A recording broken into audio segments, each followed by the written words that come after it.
baada Sheikh Abdul Karim Warasa hafidhahullah ta'ala, sasa namkaribisha Sheikh Nuruddin Siminda. Sheikh Nuruddin Siminda kumbe wapo. Sheikh Nuruddin Siminda ni msimamizi wa kituo cha Mahuta Ibn Qudama, Mahuta Mtwara. Naam. Bismillahir Rahmanir Rahim. Alhamdulillahi Rabbil Alamin. Wassalatu wassalamu ala Rasulillah wa ala alihi wa ashabihi wa man sara ala nahjihim ila yawmiddin, amma ba'du. أوصيكم ونفسي بتقوى الله عز وجل إنه فقد فاز المتقون. بعد يا كمحمد الله سبحانه وتعالى، كذلك kuomba sala na salama kwa Mtume sallallahu alayhi wasallam, na kuhusieni pamoja na kuhusiana nafsi yangu katika kumwogopa Allah subhanahu wa ta'ala. Kutokana muda, moja kwa moja tuingie katika maudhu. Na mimi kwa hizo dakika ambazo Sheikh Mujahid amenipa, nitaikumbusha nafsi yangu na Waislamu kuhusiana na al-qawaid al-hanbaliya fi ikhtiyari az-zawja, kanuni za madhhabu ya Kihambal katika kuchagua mke. Mnasaba ambao tuko nao ni mnasaba wa ndoa. Kutokana na hilo ndio maana nikaona nizungumzie kuhusiana na hili, kanuni za Kihambali katika kuchagua mke. Awalan, kanuni ya kwanza kabisa, yusannu nikahu wahida,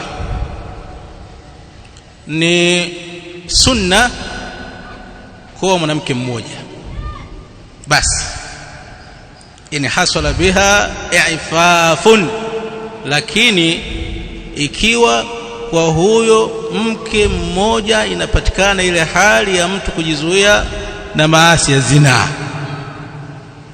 Kwa kama mtu anatosheka na mke mmoja, baada ya huyo mke mmoja hatakuwa na mpango wa wengine, haja zake zinamalizwa na huyu mmoja, خلاص atosheke na huyu.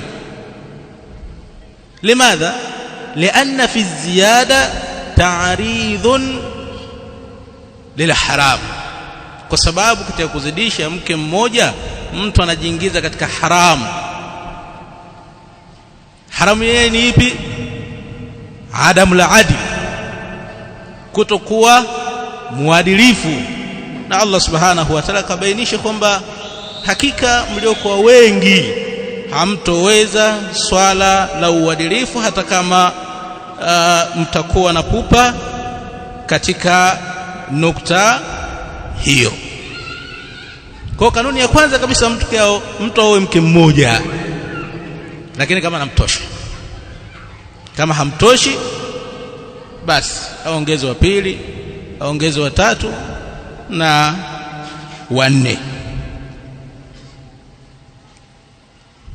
Thaniyan, kanuni ya pili,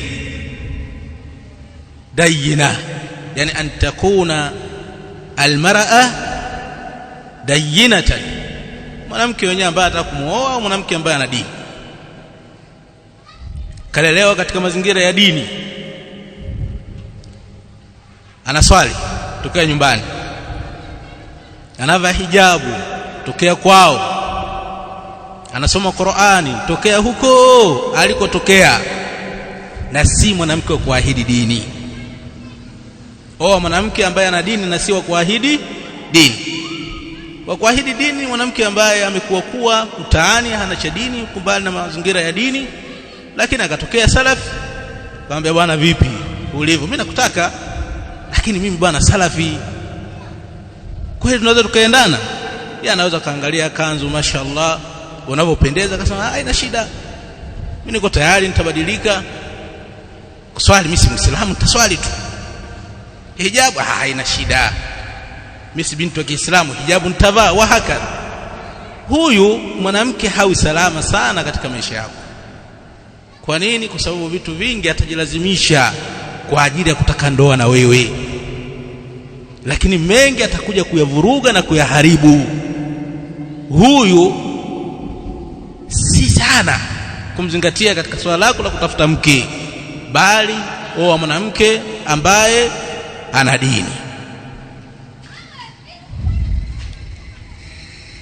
Thalithan, jambo la tatu, waluda, au mwanamke ambaye anazaa sana. Ana sifa hiyo, na hii ni sifa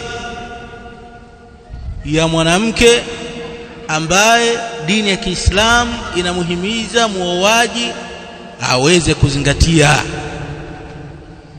Au mwanamke ambaye anazaa. Tena Mtume sallallahu alaihi wasallam akaweka wazi, miongoni mwa vitu ambavyo vinaonyesha baraka ya mwanamke, taisiru rahimiha. Mtume anasema uwepesi wa tumbo lake la uzazi.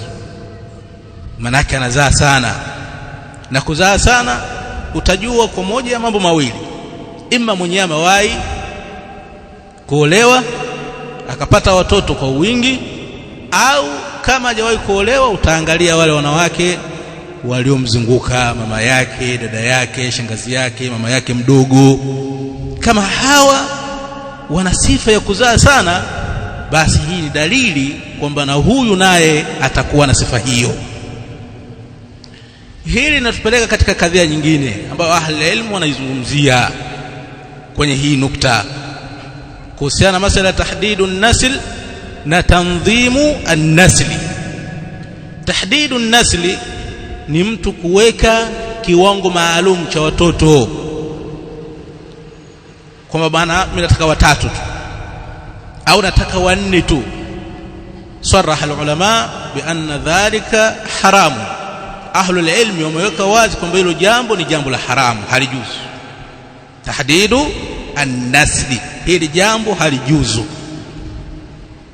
Amma tanzimu an-nasli, amma nukta ambayo inahusiana na kupangilia watoto, labda mtu anataka watoto wake wanatofautiana miaka miwili au mitatu au minne, basi hili ahlul ilmi wanasema linajuzu, lakini kusiwe na habari za kuweka kiwango maalum cha watoto.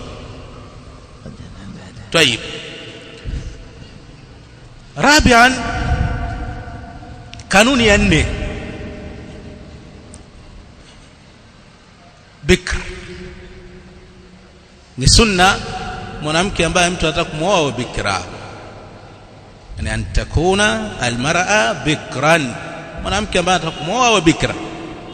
Bikra kwa madhhab ya Hanabila ni yule ambaye hajawahi kuingilia kabisa, hajawahi kuingiliwa kabisa, hajawahi kuingiliwa kabisa, si kwa halali wala kwa haramu. Huyo ndo bikra. Kama amewahi kuingiliwa sawa sawa kwa halali au kwa haramu, huyo wanazingatia ni thayyib. Kwa wanaosema bikra ni yule ambaye hajawahi kabisa kuingia katika michezo hiyo ya kikubwa. Kama shaingia hata kama ilikuwa siku moja kabla ya ndoa yake, khalas hawazingatii kuwa ni bikra, bado tamzingatia kuwa huyo ni thayyib. Isipokuwa kama kutakuwa na maslahi ya mtu kuoa mwanamke ambaye ni thayyib, hilo halina shida, atatanguliza hayo maslahi. Kinyume na hivyo, bora mtu awe mwanamke ambaye ni bikra. Khamisan, 5, hasiba, ay an takuna almar'atu hasiba. Huyo mwanamke mwenyewe huyo au ni mwanamke ambaye ana baba. Chagua mwanamke ambaye ana baba, ni sunna, yani amepatikana ndani ya ndoa. Akipatikana nje ya ndoa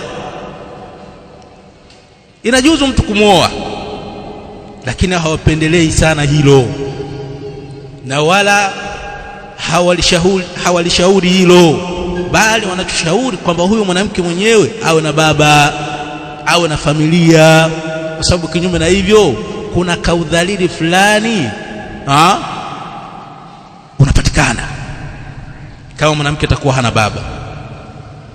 Mpaka hata ukatokolewa maswali ataanza kuulizwa kwa bwana, mwanamke huyo ambaye anataka kumuoa amezaliwa nje ya ndoa, inakuwaje? Hukumu yake inakuwaje? Shekhe, hebu tupe maelekezo, tufenyeje? Kwa kuna kaudhalili fulani kanapatikana kama mwanamke hana baba.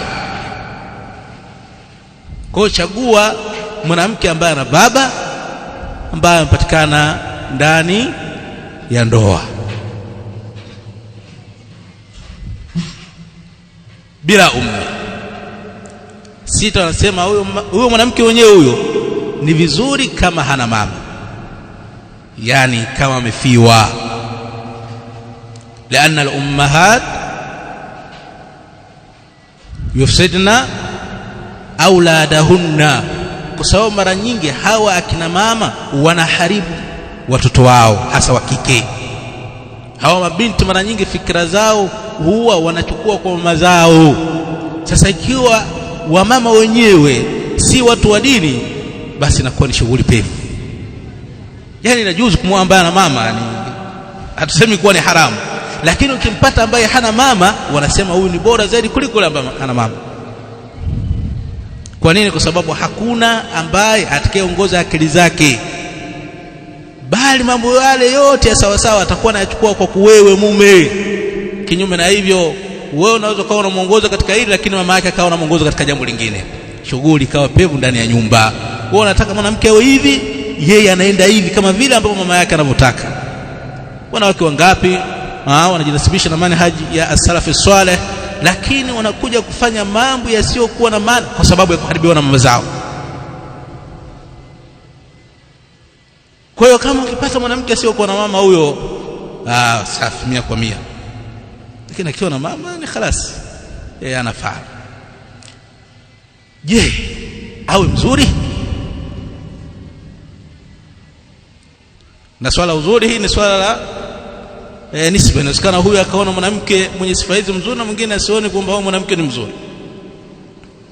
Je, anatakana awe mzuri? Naam, awe mzuri kadiri ya vile ambavyo yeye anavyoona kwa mwanamke kwamba akiwa hivyo anakuwa ni mzuri.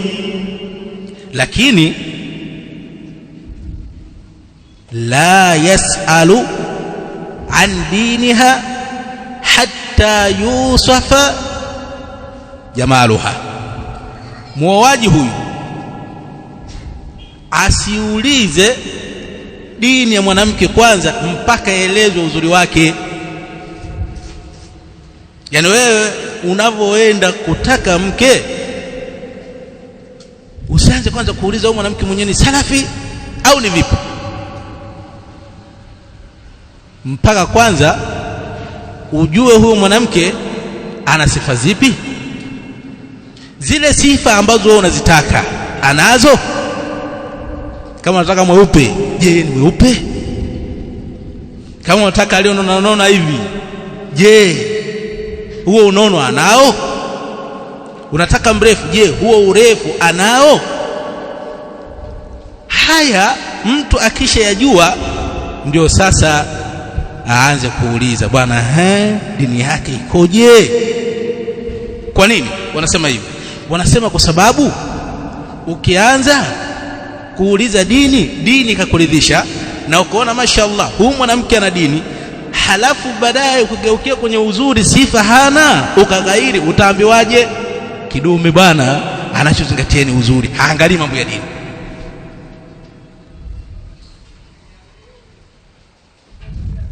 Lakini kama uzuri shaelezwa,